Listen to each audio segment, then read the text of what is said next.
estaremos hablando acerca de temas relacionados con la electricidad, haciendo énfasis en la electrónica. Comencemos.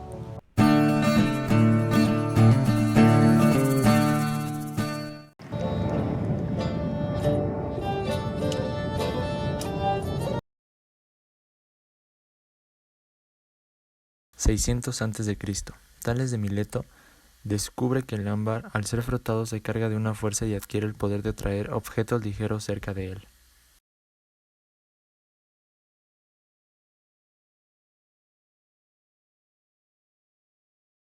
a.C. Teofrasto, filósofo griego, quien fue el primero que estableció que otras sustancias tienen este mismo poder, haciendo constancia a la presencia de la electricidad. Año 1600. William Gilbert, físico y médico inglés, quien fue médico de la reina Elizabeth en los años 1600, fue uno de los pioneros en el estudio experimental de los fenómenos magnéticos.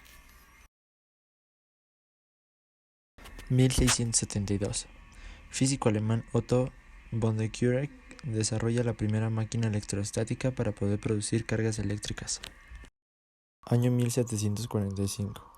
Von Claeys y Peter Brand desarrollan lo que daría paso al primer condensador eléctrico capaz de almacenar electricidad estática, primera batería.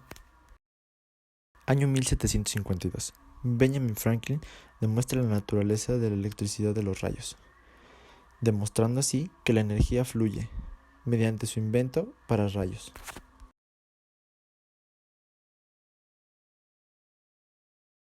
Alejandro Volta construye la primera celda electrostática y la batería capaz de producir corriente eléctrica, inspirados en Luigi Galvani sobre las corrientes nerviosas eléctricas en las ancas de rana. Asimismo, se considera volt la unidad de medida potencial eléctrica de la tensión.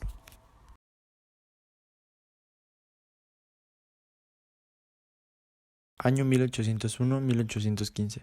Sir Humphrey desarrolla la electroquímica, explorando el uso de la batería de Volta y tratando de entender cómo funciona esta. En 1801 observa el arco eléctrico incandescente. Asimismo, en 1806 y 1808 publica sus resultados sobre la electrólisis. Logra la separación del magnesio, bario, estroncio, calcio, sodio, potasio y boro. En 1815 logra desarrollar la lámpara de seguridad para mineros.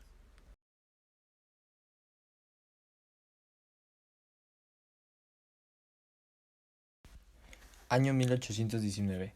Daines Hans Christian Ørsted descubre el electromagnetismo, relación que existe entre la electricidad y el magnetismo. Año 1823. Andrew Murray estableció los principios de la electrodinámica. Experimenta con conductores determinando que éstas atraen corriente eléctrica. Ampere es la unidad de la medida de la corriente eléctrica. Año 1826. El físico alemán George Siemens fue quien formuló con exactitud la ley de las corrientes eléctricas, determinando la relación exacta entre la tensión y la corriente. A esto se le conoce como la ley de Ohm. Ohm es la unidad de medida de la resistencia eléctrica. Año 1826. Samuel F. North, mientras regresaba de uno de sus viajes, concibe la idea de un simple circuito electromagnético para transmitir la información, el telégrafo. Sin embargo, su invento no tuvo mucho éxito en Estados Unidos, ya que a mayor distancia baja el voltaje y era muy complicado interpretar lo que el telégrafo quería decir. Año 1881. Thomas Alva Edison produce la primera lámpara incandescente con un filamento de algodón carbonizado. Este filamento permaneció encendido por 44 horas. En 1881 desarrolló el filamento de bambú. En 1904 el filamento de tungsteno. En 1910 la lámpara de 100 watts. Ley de Ohm. Para poder hablar de la ley de Ohm, primero tenemos que establecer cuáles son las propiedades que tiene. Comencemos. En primer lugar tenemos voltaje. Voltaje es el potencial eléctrico, la fuerza que empuja a los electrones, diferencia del nivel eléctrico que existe entre dos puntos de un circuito eléctrico. Su unidad de medida es el volt. También existe la corriente, es la cantidad de electricidad que corre por un conducto eléctrico por unidad de tiempo. Su unidad es el amperio. Resistencia eléctrica. Es la oposición ofrecida por un conductor al ser recorrido por la corriente eléctrica.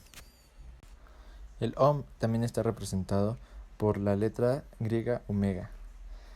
La ley de Ohm nos dice que si los extremos del conductor de la resistencia se aplican una diferencia de tensión, la intensidad de corriente que circula es directamente proporcional a la tensión. En este momento estamos hablando ya de la propiedad de un circuito propiamente, donde nos menciona que la corriente que circula es directamente proporcional a la tensión ofrecida. Al igual, las resistencias tienen un código de color, que es conocido como Nekaronara Veravigribla, donde encontramos que Nekaronara se refiere a negro, café, rojo, naranja, amarillo, y Veragribla habla de verde, azul, violeta, gris y blanco. ¿Cómo funciona? Estos componentes, resistencias, están divididos en 4 partes. La primera cifra, la segunda cifra, el multiplicador y su tolerancia. De esta manera es como se pueden medir qué tanto alcance de resistencia pueden ofrecernos. Circuitos. Para hablar de circuitos, primero tenemos que establecer que existen 3 tipos de circuitos. Existe el circuito en serie, el paralelo y el mixto. Vamos a comenzar por el circuito en serie.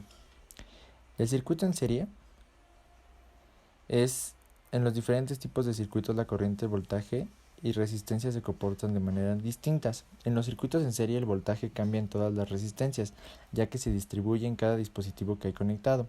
En cambio, la corriente siempre se mantiene igual, ya que la misma cantidad de electrones recorre por todas las partes del circuito. La resistencia total del circuito se vuelve un acumulado de todas las resistencias que se encontraron en él. La intensidad que corre por el circuito es la misma, el voltaje en los extremos es igual, la resistencia del circuito es la suma de todas ellas. Circuitos en paralelo. Los circuitos en paralelo son cuando 2 o más elementos están conectados del mismo punto. ¿Qué quiere decir esto? Se habla de conexión en paralelo de un circuito recorrido por una corriente eléctrica cuando varios conductores o elementos se hallan unidos paralelamente, mejor dicho, con sus extremos comunes. En circuito paralelo, cada receptor conectado a la fuente de alimentación lo está de forma independiente al resto. Cada uno tiene su propia línea. Aunque haya parte de esa línea que sea común a todos, este tipo de circuito también recibe el nombre de divisor de corriente. Generalmente es el tipo de corriente que tenemos en todas las viviendas. Su uso se emplea cuando es preciso conservar la independencia absoluta entre la alimentación y de cada uno de los elementos. En efecto, en los extremos de cada uno de ellos existe la misma diferencia de potencial y la interrupción de un conductor no perjudica la circulación por los demás. En cambio, en una conexión en serie, la interrupción de utilizador deja sin alimentación a todo el circuito.